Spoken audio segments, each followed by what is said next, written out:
Welcome to News Now Alberta. This is Special Ed. Well, today we're doing a little different. We're not really talking about cops. We're talking about a mother who bought guns, ammo, and supplies for her son's school shooting.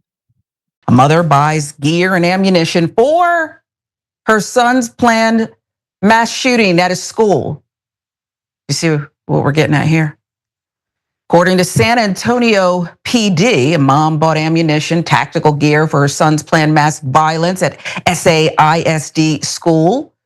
Let's give you the details and put up the shot of her as we take you through them. It's just stunning to me what we learn when the case is just explored just a little bit. All right, well, let's get into some of it. Again, reasonable versus unreasonable and what comes next and what are we going to do about it as a society?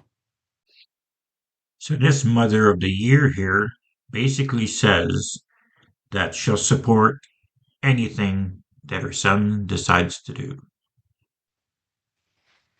Show you the picture. She doesn't look too happy, but maybe this is just her normal look. The mother of an SAISD middle school student allegedly bought ammunition, magazines, tactical gear for her son. Son had expressed a desire to carry out acts of mass violence at Jeremiah Rhodes Middle School, that according to the San Antonio Police Department. Her name is Ashley Pardo. She's 33, arrested Monday, charges of aiding in commission of terrorism, court records show. She bought the items with knowledge that they would be used to plan and carry out a crime. On Monday, the student showed up to Rhodes Middle School campus wearing a mask, camouflage jacket, tactical pants, but left shortly after, police said. Investigators and school officials did not know where the student was for a period of time, the affidavit states.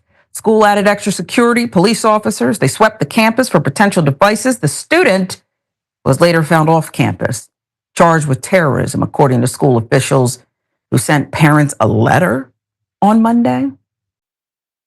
So the boy didn't go through with it. I don't know if he chickened out or grew a conscience all of a sudden, but he walked into school and decided to turn around.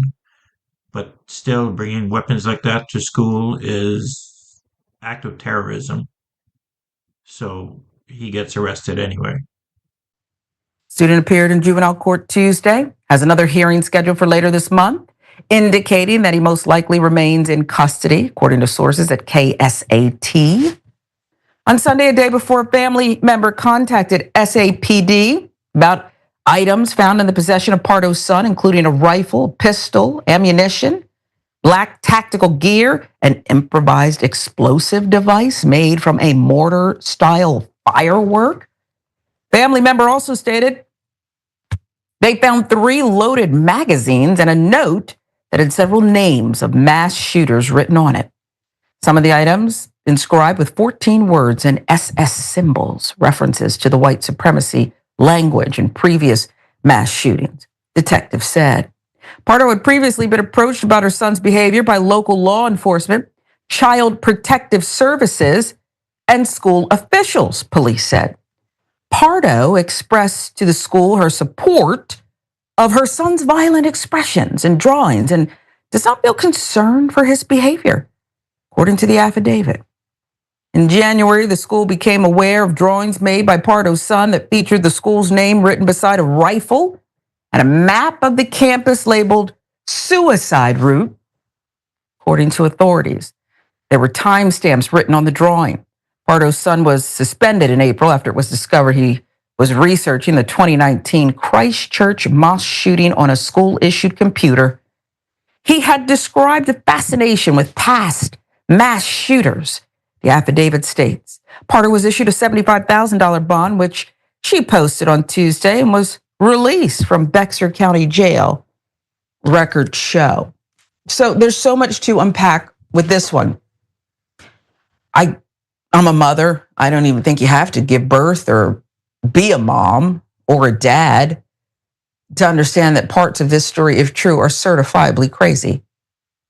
a mother whose son is expressing fantasies of mass shootings, murder, have fascination with those who came before him and actually carried the axe out and took lives and altered the course of families, supplying her son with this stuff.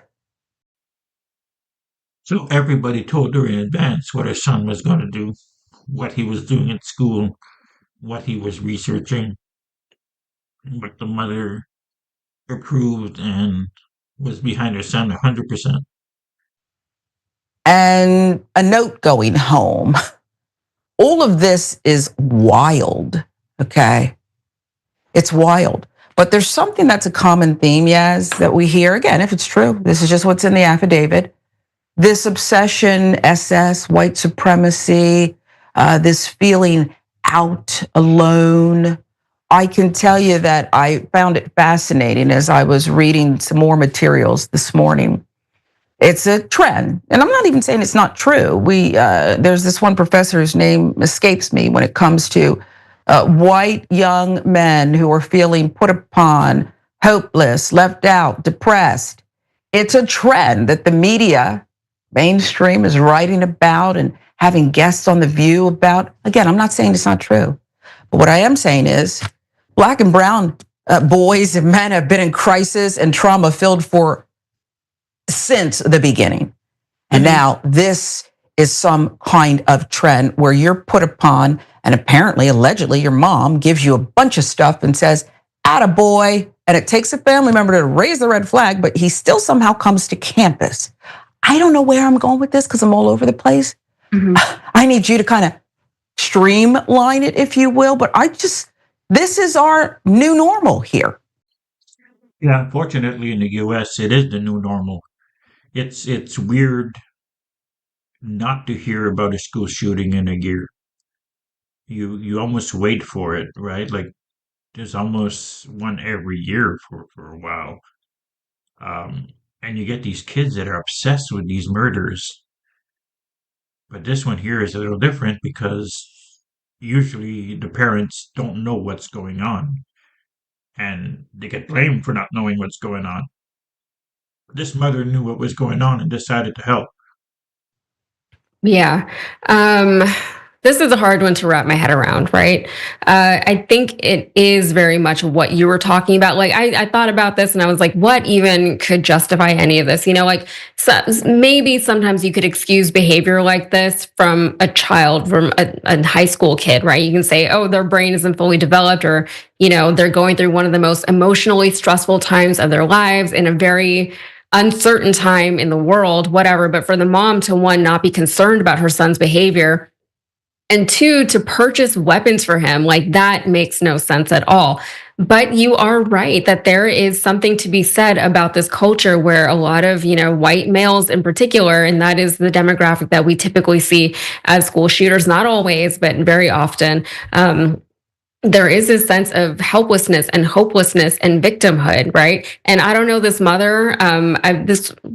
I don't even want to say this is speculation. I'm just saying this is a thing that could be, not even in this case, but in general. But yeah, you are being a victim right now. Things are harder for white men right now in this country, and for the rest of us, it's very easy for us to be like, just deal with it, like the rest of us deal with it.